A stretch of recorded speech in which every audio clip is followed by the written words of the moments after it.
Si nous vous proposions des légumes frais marinés, qu'en penseriez-vous? Bonjour les amis, comment allez-vous? Bienvenue.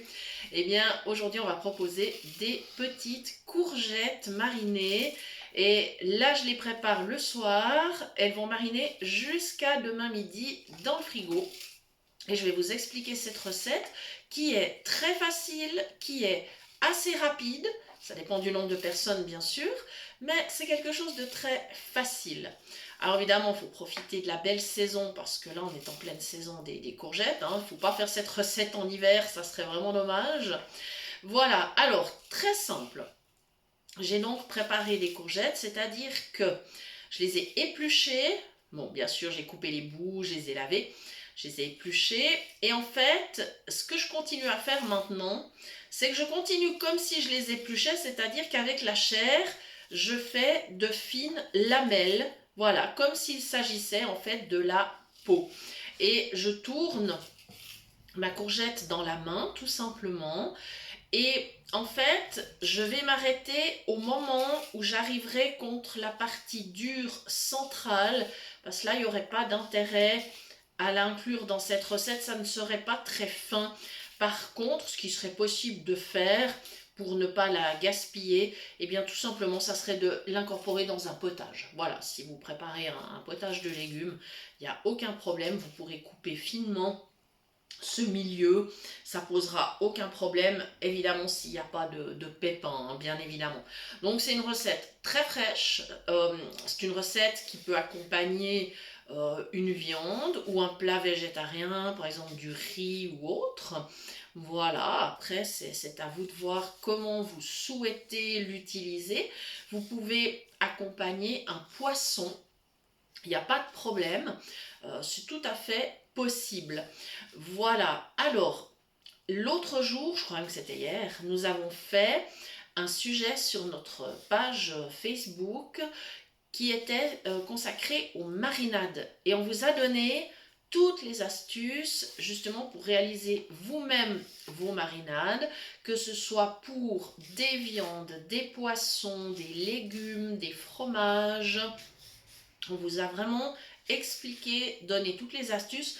Donc ça, c'est quelque chose que vous pouvez retrouver sur notre page Facebook qui porte donc le même nom que la chaîne, c'est-à-dire Cuisine Pratique pour les non-voyants. Voilà, ensuite je vais vous expliquer la préparation de ma petite sauce. Alors j'ai souhaité faire un petit peu dans la finesse. J'ai pressé un citron, j'ai ajouté de l'huile de noisette parce que je trouve que c'est très très fin. Justement, quand on prépare des légumes marinés, ça convient très bien par exemple avec la courgette, ça convient super bien avec l'endive, voilà, avec la carotte également. Voilà, donc c'est une huile qui est très très très très fine. On peut aussi utiliser, bon bien sûr, plus classique, l'huile d'olive, qui est excellente bien évidemment. L'huile de pépin de raisin, très fine également. Vous avez l'huile de noix, mais l'huile de noix, il ne faudra pas l'utiliser pure, sinon ça sera vraiment trop fort. Pareil pour l'huile de sésame, si vous l'utilisez pure, c'est vraiment trop fort, il faudra mélanger une autre huile avec. Et une huile très fine également, c'est l'huile de macadamia. C'est quelque chose qui est vraiment super bon. Voilà, donc ça vous donne quelques idées. J'ai mis un petit peu d'ail en poudre, j'ai poivré et pour la touche finale, j'ai quand même ajouté un peu de vinaigre. Alors, j'ai sous la main donc un vinaigre balsamique, mais un vinaigre classique convient également. Il faut faire selon votre goût. Voilà, et maintenant, j'arrive presque, voilà, à la partie centrale. Voilà. Alors évidemment, si vous êtes nombreux, ça prendra un peu plus de temps parce qu'il faudra quand même pas mal de courgettes. Et puis ça dépend de, voilà, de ce que vous voulez en faire. Si c'est une petite entrée, si c'est un plat principal, si c'est un accompagnement. Enfin, en plat principal, c'est un petit peu léger, hein, il faut quand même ajouter quelque chose. Voilà, c'est tip top comme ceci. Voilà, donc maintenant je vais récupérer ma petite sauce. Voilà, alors je me suis pas cassé la tête, hein. J'ai pressé le citron dans le presse-agrumes et dans le récipient du presse-agrumes, j'ai ajouté les autres ingrédients de la sauce. Comme ça, je ne salis qu'un seul récipient, à savoir donc le poivre, l'huile de noisette, l'ail et le vinaigre balsamique. Je n'ai pas mis le sel, il y a une raison très précise à cela.